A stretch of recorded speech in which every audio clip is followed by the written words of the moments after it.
Hello students, I am शरद और आज हम लोग पढ़ते हैं next topic that is commercial unit of electric energy. Commercial में घरेलू जो हम लोग इलेक्ट्रिक एनर्जी की यूनिट क्या लेते हैं। एक्चुअल में ये क्यों बनाया गया कि एक्चुअल में हम जानते हैं जो घरों में एनर्जी कंज्यूम जो होती है, फैन चलाते हैं, फ्रिज यूज़ करते हैं, बल्ब यूज़ करते हैं, तो इलेक्ट्रिक एनर्जी कंज्यूम करते हैं। हीट के फॉर्म में, लाइट के फॉर्म में, मैकेनिकल एनर्जी के फॉर्म में कन्वर्ट करते हैं, तो वहाँ पे यूज़ होता है एनर्जीज़ का। तो उसी एनर्जी का यूज़ करके हम उसका क्या करते हैं, बिल पे करते हैं। भाई गवर्नमेंट हमसे बिल लेती है, तो गवर्नमेंट एनर्जी कितनी कंज्यूम की ये कैसे आपको कैलकुलेट करवाएगी। और वो जानते हैं आप लोग कि हम लोग जो पावर अप्लाइंसेस यूज़ करते हैं, अप्लाइंसेस पावर जो होती है वो लार्ज वैल्यूज़ में होती है, 500 वाट, 1000 वाट, 2000 वाट। तो हमने क्या किया, उसकी यूनिट्स बड़ी बना ली, जिसमें कंजम्पशन हम उसकी वैल्यू को छोटी वैल्यूज़ में काउंट कर पाए, यूनिट जब बड़ी कर देंगे तो उसके कारण इलेक्ट्रिक एनर्जी की यूनिट भी जो हो गई वो चेंज हो गई। और वही गवर्नमेंट ने कमर्शियल यूनिट भी बनाई जिसके बेसिस पे आप बिजली का बिल देते हैं। चलिए देखते हैं क्या होता है। तो कमर्शियल यूनिट ऑफ जो बनाई गई इलेक्ट्रिक एनर्जी की दैट इज़ किलोवाट आवर। तो लिख लेते हैं the commercial unit of electrical energy जो कंज्यूम करते हो आप या एनर्जी वैल्यू निकालते हैं वो इस किलोवाट आवर ली गई, किलोवाट आवर ली गई। ठीक, ये ध्यान रखना है आपको। ये कैसे बनी, वैसे एनर्जी यूनिट तो जूल होती है, लेकिन यहाँ पर कैसे बनी तो हम जानते हैं, हमने क्या कहा, पावर कंजम्पशन जो होता है वो पावर जो यूज़ होते हैं अप्लाइंसेस ज़्यादा हायर वैल्यूज़ में यूज़ होती है। तो हम लोग क्या करें, यूनिट उसकी बड़ी ले लेंगे तो वैल्यू छोटी हो जाएगी। तो यहाँ पे इसके लिए क्या करते हैं, पावर यूनिट जो होती है, यूनिट ऑफ पावर अगर कहा जाए तो ली जाती है हमेशा इसमें, जब निकालना होता है commercial unit of electric energy तो पावर वहाँ ली जाती है दैट इज़ किलोवाट में, किलोवाट में। ठीक, और आप कह सकते हो कि आपका जो यूनिट ऑफ टाइम जो होता है, कितनी देर यूज़ की कोई अप्लाइंसेस को, दैट इज़ आवर्स में लिया जाता है। मैंने ऐसा क्यों लिखा, इसी यूनिट आपकी किलोवाट आवर निकल के आएगी। कैसे, देखिए आप सबको पता है पावर की रिलेशन थी W/T। आप जानते हो W क्या, वर्क डन, और वर्क डन कारण ही इलेक्ट्रिक एनर्जी किसी अदर फॉर्म में कन्वर्ट होती है। तो वर्क डन को यहाँ पे एनर्जी लिख सकते हैं, एनर्जी अपॉन टाइम। तो एनर्जी इक्वल्स टू क्या हो गया, P/T। तो so unit of electric energy इसके अकॉर्डिंग क्या बन जाएगी, कल एनर्जी की देख लीजिए, आप खुद ही देखिए। यहाँ पे क्या होगा, पावर होगा किलोवाट में और टाइम किस में लेंगे, आवर्स में। तो यहाँ भी यूनिट क्या बन जाएगी, किलोवाट आवर। तो आपको चीज़ ध्यान रखना है कि एनर्जी की यूनिट जो होती है वो किलोवाट आवर लेंगे जब हम कॉमर्शियल घरेलू कंजम्पशन जैसे हाउस होल्ड कंजम्पशन निकालेंगे और वहाँ पे किलोवाट आवर मिलेंगे। और गवर्नमेंट ने भी डिसाइड किया कि इसी को बोर्ड ऑफ ट्रेड यूनिट माना जाएगा। गवर्नमेंट ने कहा इसी को क्या कहेंगे, BOTU कहा जाता है शॉर्ट में। इन्होंने कहा कि किलोवाट आवर जो होगा, kilowatt hour is also known as BOTU। मैंने फुल फॉर्म क्या था इसकी, होगी board of trade unit. Government ने इसको बना लिया। इसका मतलब क्या हुआ, गवर्नमेंट ने ये कहा कि आज से हम लोग ये मानेंगे कि जो एनर्जी कंज्यूम कर रहे हैं वो हम जानते हैं किलोवाट आवर में निकाल लेंगे। वही हमारा मीटर जो होता है जो बताता है घर में बिजली का बिल कितना, बिजली एनर्जी कंज्यूम, क्योंकि आप पावर का बिल नहीं देते हो, आप एनर्जी कंज्यूम कितने, पावर अप्लायंस 2000 किलोवाट का ले आओ, लेकिन जब चलाओगे तो एनर्जी कंज्यूम करो किलोवाट आवर्स में, तो वो बताएगा कि कितनी एनर्जी आपने कंज्यूम की। तो वो गवर्नमेंट ने कहा कि 1 किलोवाट आवर को जो है, गवर्नमेंट ने कहा कि 1 किलोवाट आवर को हम लोग 1 यूनिट मानेंगे। तो उनके अकॉर्डिंग क्या था कि 1 kilowatt hour equals to 1 unit होता है। ये आपको बात ध्यान रखनी है। उन्होंने कहा 1 किलोवाट आवर ही हमारी 1 यूनिट मानी जाएगी। ठीक, इतनी बात समझ में आई। तो यहाँ से आपको क्लियर हो कि 1 किलोवाट आवर 1 यूनिट मानी जाएगी। और इसका मीनिंग क्या होता है, किलोवाट आवर का एक मीनिंग और होता है कि किसी अप्लाइंस ने अगर 1 किलोवाट एनर्जी कंज्यूम कब करेगा, तो इसका मतलब यह हुआ कि कोई अप्लाइंस जिसका पावर 1000 वाट हो तो ये तो 1 किलोवाट बनेगा। और वो 1 घंटे तक चलता है, 1 आवर तक लगातार उसको हम रन करते हैं, तो एनर्जी कितनी कंज्यूम करेगा, 1 किलोवाट आवर। तो अगर हम 1 किलोवाट आवर को डिफाइन करें तो डिफाइन कर सकते हैं कि amount of energy when an appliance of 1 kilowatt या 1000 watt is used for a hour, then the amount of energy is consumed is known as 1 kilowatt hour. तो यहाँ तक आपको क्लियर आ गया होगा कि समझ में कि कैसे हमने किलोवाट आवर यूनिट क्यों मानी एनर्जी के लिए, और उसको लेने के लिए, निकालने के लिए मैं क्या पावर को किलोवाट में लेना पड़ता है और टाइम्स को आवर में लेना पड़ता है। तो उसके बेस पे एक न्यूमेरिकल देख लेते हैं जिसको आपको क्लियर हो जाएगा कि कैसे हम बिजली का बिल निकालते हैं। ठीक है, जो कॉस्ट पे करते हैं उसके अकॉर्डिंग, क्योंकि गवर्नमेंट ने क्या कर रखा है, यूनिट की कॉस्ट कर रखी है। 1 यूनिट की कॉस्ट कहीं 6 रुपीज़ है, कहीं पे 7 रुपीज़ है, अकॉर्डिंग टू क्वेश्चन भी दिया होगा इसके बारे में आपको। तो देखते हैं न्यूमेरिकल क्या दिया हुआ है। न्यूमेरिकल ये दिया हुआ है आपका कि in a household circuit it is observe that 2 bulbs each of 50 watt runs for 6 hours in a day.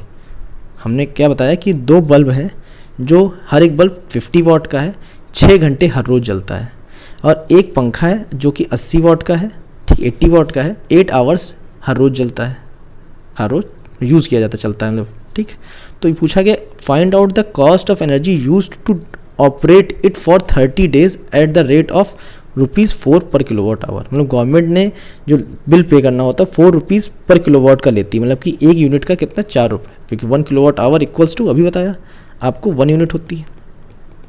तो उसने 30 डेज में कितना उसको मनी पे करना होगा, एनर्जी कितनी कंज्यूम हुई वो निकाल लें, तो उसके हिसाब से हो जाएगा। तो पहले तो हम क्या करें कि दोनों अप्लायंस, बल्ब के लिए और फैन के लिए, ईच डे में एनर्जी कितनी कंज्यूम करते हैं वो पहले निकाल लेते हैं।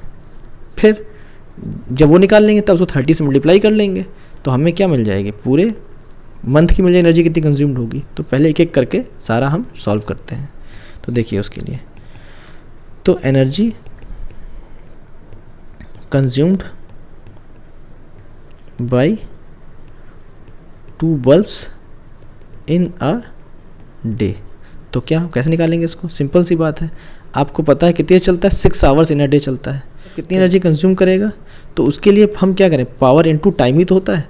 तो पावर इनटू टाइम के लिए क्या करें यहाँ पे हम, कि यहाँ पे हम बल्ब देखें कितने 2 हैं, और ईच बल्ब कितने वाट का, 50 वाट का है। लेकिन मैंने कहा था पावर किस में लेते हैं, किलोवाट में, तो किलोवाट में लेते हैं। तो यहाँ पे बल्ब की पावर क्या हो जाएगी, 0. मैं डायरेक्टली सॉल्व कर रहा हूँ, तो आपका 2 इंटू 0.05, क्योंकि 1000 डिवाइड करेंगे आप, भाई पावर कितनी हुई 0.05 किलोवाट। अगर मैं चाहूँ तो ऊपर लिख सकता हूँ आपको समझाने के लिए कि बल्ब जो है, बल्ब की पावर है, पावर ऑफ बल्ब अगर देखा जाए, पावर बल्ब की कितनी है 50 वाट, that is 0.05 kilowatt.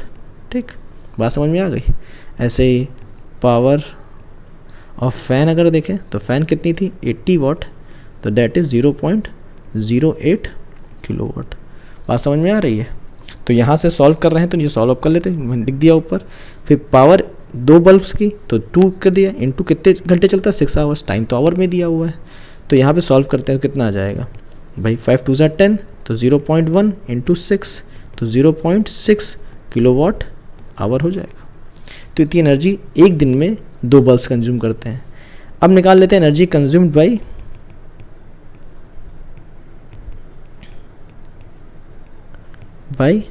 Fan. Fan एक ही पंखा है इन अ डे। तो क्वेश्चन में क्या फैन कितने, एक ही है, तो उसका भाई पावर लिख दें, तो 0.08 इंटू टाइम कितने आवर्स क्वेश्चन में दिया था, दैट इज़ 8 आवर्स। तो 8 से क्या करते हैं मल्टीप्लाई, तो 8 8 जा 64, तो 0.64 किलोवाट आवर आ जाएगा यहाँ पे, क्योंकि 2 के बाद पॉइंट लगना था। तो ये हमें निकल आई कि एक दिन में 2 बल्ब्स कितनी कंज्यूम करते हैं एनर्जी हैं, और एक पंखा कितना कंज्यूम करता है। अब दोनों की net energy per day consume कितनी होगी, देखते हैं। Net amount of energy consumed in a day, तो कितना हो जाएगा भाई, बैक साइड में देखिए क्या निकाला था रिजल्ट हमने, 0.6 किलोवाट एंड 0.64, तो 0.6 प्लस 0.64 ऐड कर दें तो कितना आ जाएगा यहाँ पे। तो देखिए आपको ऐड करेंगे तो यहाँ पे आएगा 4 और 12 1.24 किलोवाट आवर आ जाएगा। आएगा कि नहीं आएगा, ठीक। तो इतनी एनर्जी कंज्यूम हुई क्या एक दिन में, ठीक। अब कितने हर दिन कंज्यूम इतनी एनर्जी होती दोनों बल्ब्स के द्वारा और एक पंखे के द्वारा मिला के, दोनों को मिक्स करके मिला के, ठीक। तो अब देखते हैं एनर्जी कंज्यूम कितनी होगी पूरे मंथ में। क्योंकि उसी का बिल देना, net amount of energy consumed in a month. और मंथ मतलब यहाँ कह सकते हैं, मैंने मंथ इसलिए कहा कि मंथ यहाँ पे 30 डेज़ का लिया गया है, या इन लिख सकते हैं यहाँ पे आप 30 डेज लिख सकते हैं, इन 30 डेज़। क्वेश्चन में 30 डेज़ पूछा गया था, इन 30 डेज़।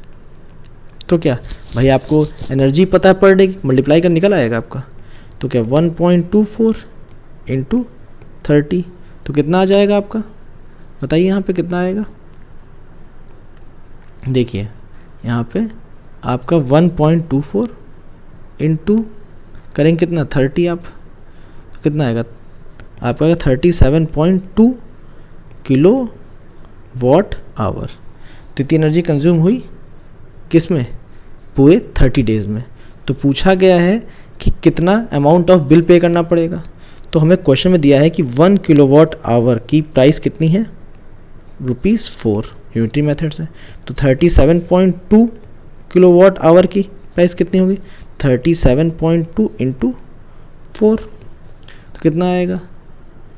तो यहाँ मल्टीप्लाई करते हैं इसको, तो आएगा 148.8 रुपीज़। तो इतना हमें अमाउंट पे करना पड़ेगा अगर हम 1 फैन 80 वाट और 2 बल्ब्स, ठीक है, दैट 50 वाट टाइमिंग जो दी उसके अकॉर्डिंग हमें इतना एक मंथ का बिल पे करना पड़ेगा। तो आप समझ में आ गया होगा कि क्यों हम कॉमर्शियल यूनिट ऑफ एनर्जी को किलोवाट आवर में लेते थे, और उससे गवर्नमेंट कैसे हमसे बिल पे करवाती है, हमसे अमाउंट ऑफ मनी जो लेती है किस तरीके से हमसे लेती है। यहाँ तक बात क्लियर हो गई सबको। अब देखिए आगे नेक्स्ट क्वेश्चन देखते हैं। अब नेक्स्ट क्वेश्चन जो देखेंगे, मैंने कहा था लास्ट वीडियो में कि आपको पावर्स के न्यूमेरिकल करवाने हैं, पावर हीटिंग इफेक्ट कंबाइंड, जिसमें P = I² RT रिलेशंस का यूज़ हो। तो देखिए नेक्स्ट क्वेश्चन देखते हैं क्या है। तो नेक्स्ट क्वेश्चन लास्ट वीडियो में जो टॉपिक पढ़ाया था उस पर बेस्ड ही क्वेश्चन है। क्वेश्चन क्या कहा गया, 2 बल्ब्स रेटेड 100 वाट 220, ठीक, 40 watt 220 are connected to the main supply 220 volt में सीरीज़ में लगाएगा। मतलब 2 बल्ब से रेटिंग दी हुई, मैंने बताया रेटिंग मतलब कि कितना वो कंजम्पशन करेंगे पर सेकंड में इतने वोल्टेज पे। तो एक 100 वाट का एक 40 वाट का है, ठीक, वही बल्ब वाला क्वेश्चन ही हो गया। और यहाँ पे क्या बल्ब ही 2 दिए गए हैं और 220 वोल्ट की सप्लाई पे लगाएगा सीरीज़ में। तो अब आपको क्या देखना है, कौन सा बल्ब कंज्यूम करेगा मोर एनर्जी हर सेकेंड में, ठीक। तो आप चाहो तो इस क्वेश्चन को बिना सॉल्विंग करे भी लगा सकते हो, मैं तरीका लास्ट टाइम बताया था, फिर बताता हूँ आपको। बिना सॉल्व करे भी इसका आंसर पता कर सकते हैं। कैसे, अब भाई सिंपल सी बात, मैंने क्या कहा था, कंपनी जो बनाती है बल्ब तो क्या चीज़ चेंज नहीं होती, उनका रेजिस्टेंस। और जब बनाती तो उसमें क्या फिक्स रखती है, बेस वोल्टेज सेम रखती है। तो पहले हम देख लेते हैं किसका रेजिस्टेंस ज़्यादा होगा। तो हम रिलेशन कौन सा यूज़ करेंगे, एट कांस्टेंट। आपको पता है एट कांस्टेंट मतलब यहाँ पर क्या होता है, कांस्टेंट में सेम वोल्टेज है दोनों के लिए।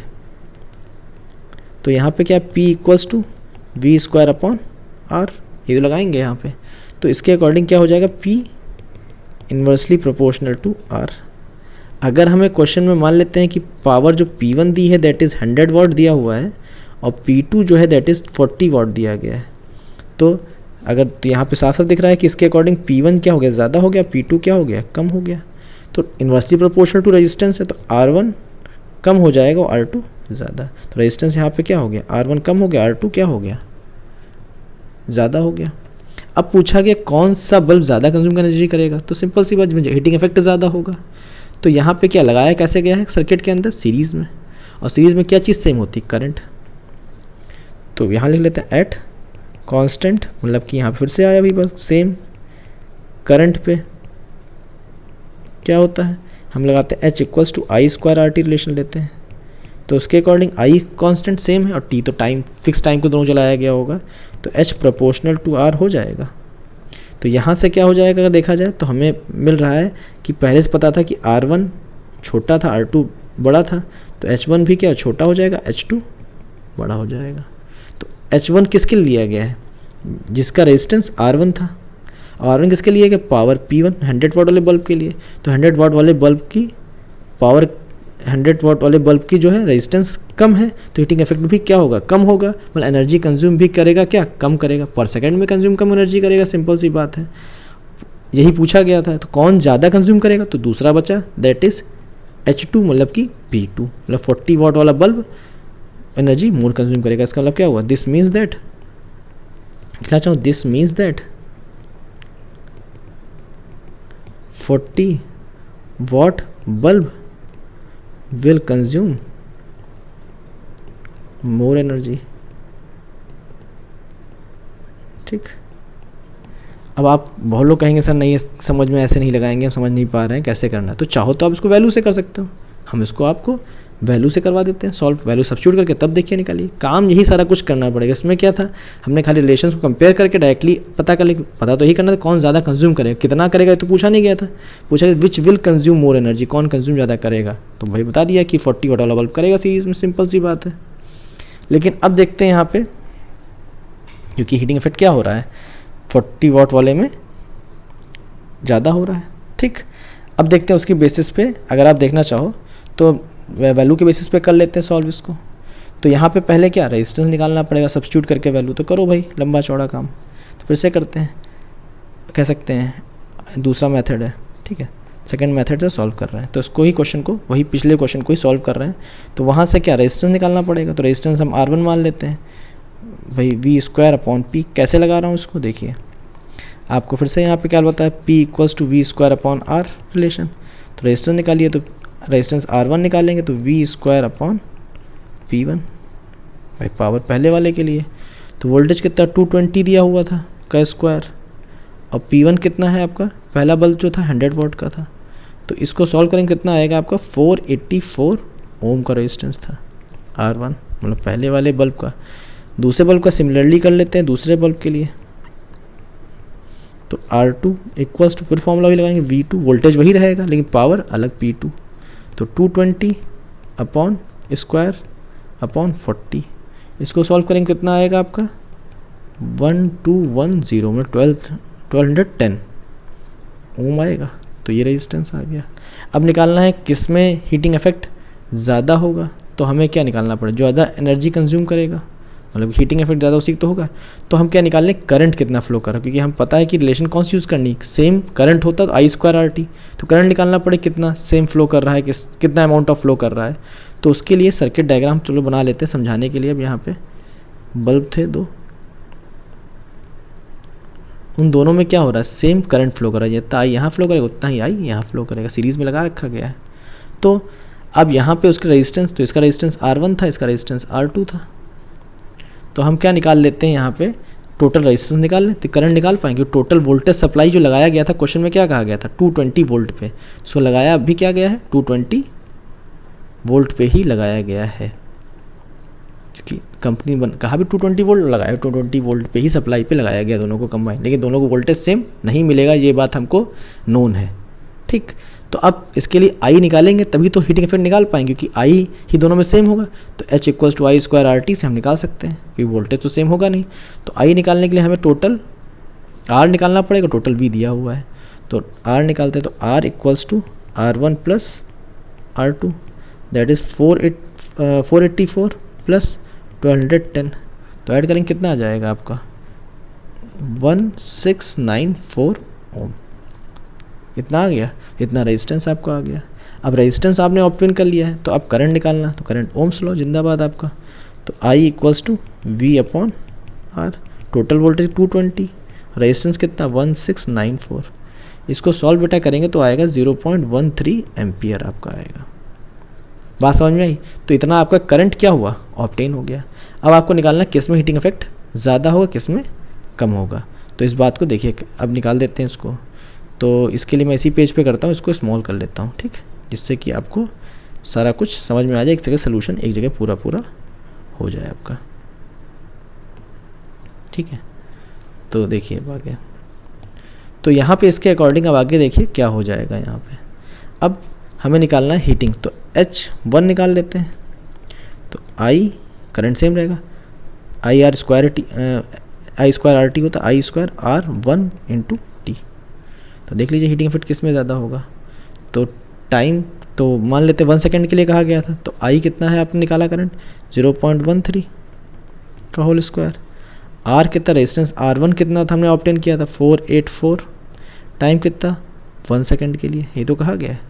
तो इसको सॉल्व करेंगे तो बेटा आपका आएगा दैट इज़ 8.18 वाट देखिए वॉट नहीं सॉरी, इतना आएगा जूल, इतनी जूल की एनर्जी कंज्यूम करेगा।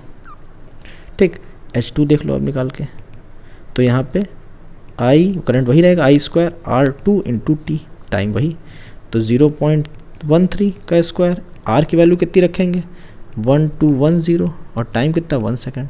इसको सॉल्व करेंगे तो आपका रिजल्ट आएगा 20.45 जूल। तो अब आपको साफ साफ दिख रहा होगा यहाँ पे 8.14 और यहाँ पे कितना 20.45। तो कहाँ H2 वाले में ज़्यादा हीटिंग कंज्यूम हुई, और H2 वाला कौन, R2 वाला, तो मतलब दूसरा बल्ब दैट इज़ 40 वाट वाला। बात समझ में आई। तो यहाँ पे भी आंसर क्या है, 40 वाट वाला बल्ब क्या होगा, ज़्यादा एनर्जी कंज्यूम करेगा। और सिंपल सी बात है भाई, जहाँ रेजिस्टेंस ज़्यादा होगा वहाँ एनर्जी कंज्यूम ज़्यादा होगी, भाई किसका पावर कम होगी तो रेजिस्टेंस ज़्यादा होगा, अब वहाँ एनर्जी कंज्यूम ज़्यादा होगी, पोटेंशियल ड्रॉप वहाँ पे ज़्यादा होगा। तो मैंने जो लास्ट वीडियो में बात कही थी उसी बेस्ड न्यूमेरिकल करवा दिया, जो with the help of relation में समझाया कैसे निकलेगा आंसर, और with the help of value substitute करके भी कैसे आंसर आएगा, ये बात आपको दिखा दी। समझ में ना आए फिर से आप बैक करिए, वीडियो को देखिए, नहीं कमेंट्स में पूछते रहिए आप मुझसे। ठीक, एक क्वेश्चन और कर लेते हैं इस पर बेस्ड, तो हमें और ढंग से क्लियर हो जाएगा, जो कि NCERT का मैं करवा रहा हूँ, काफ़ी इंपॉर्टेंट क्वेश्चन है। देखते हैं क्या क्वेश्चन है। ठीक, अब 2 कंडक्टिंग वायर्स हैं of same material end of equal length, equal diameter, मतलब कि सब कुछ इक्वल है, मटेरियल भी सेम है, लेंथ भी बराबर है, डायमीटर भी बराबर है। कनेक्ट किस में किए गए, सीरीज़ में, सीरीज़ में लगाया गया है दोनों को, और फिर लगाया गया पैरेलल में ट्राई किया गया, मतलब दोनों 2 रेजिस्टेंस वायर होंगे। ठीक, उनका दोनों का क्या होगा, रेजिस्टेंस सेम होगा, भाई लेंथ भी बराबर है, डायमीटर भी इक्वल है, क्रॉस सेक्शन का एरिया भी बराबर होगा, और मटेरियल भी क्या है, सेम है। तो पहले लगाया गया उनको सीरीज़ में, फिर लगाया गया पैरेलल में। जो उनका कंबाइंड रेजिस्टेंस है उनको क्या किया गया है, उनको क्या किया, सेम पोटेंशियल डिफरेंस पे क्या क्रॉस लगा दिया, सर्किट में लगा दिया गया कहीं पे। तो rate of heat produced in series and parallel combination, ये पूछा गया कितना रेशियो होगा हीट प्रोड्यूस्ड जब उन्हीं कॉम्बिनेशंस को सीरीज़ में लगाया जाएगा, उन्हीं कॉम्बिनेशन को पैरेलल में लगाया जाएगा। तो 1 बाई 1 हम समझते हैं इस बात को कैसे, 2 रेजिस्टेंस सेम, तो हमने इसको R1 R2 नाम ना देके R ही नाम दे रहा हूँ, क्योंकि मटेरियल सेम है, सब कुछ सेम है। तो मैंने 2 रेजिस्टेंस बनाए, तो 2 रेजिस्टेंस, पहले 2 रेजिस्टेंस लगे हैं सीरीज़ में, अगली बार 2 रेजिस्टेंस लगे हैं पैरेलल में। यही तो कहा गया है, R और R, और यहाँ पे R और R। तो अगर मैं RS निकालूँ, सीरीज़ मतलब रेजिस्टेंस कितना होगा, तो RS equals to R plus R that is 2R। और अगर पैरेलल में निकालूँ वही चीज़, 1/RP equals to 1/R plus 1/R equals to 2/R that is RP कितना आ जाएगा, R/2 कितना आ गया। तो यहाँ पे रेजिस्टेंस ये कॉम्बिनेशन हो गया सीरीज़ में और ये हो गया पैरेलल में। अब इन दोनों को क्या किया गया, इन दोनों को जाके लगाया गया, पहले एक बार ट्राई किया गया इनको लगा के, किस में, हीट प्रोड्यूस पूछा गया सीरीज़ में, तो सेम पोटेंशियल डिफरेंस में जाके इनको लगा दिया गया है।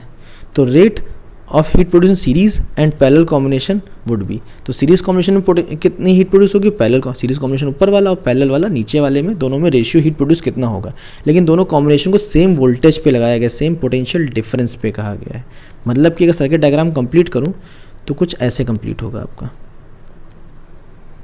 सेम पोटेंशियल डिफरेंस, मतलब कि सेम बैटरी से लगाया गया होगा।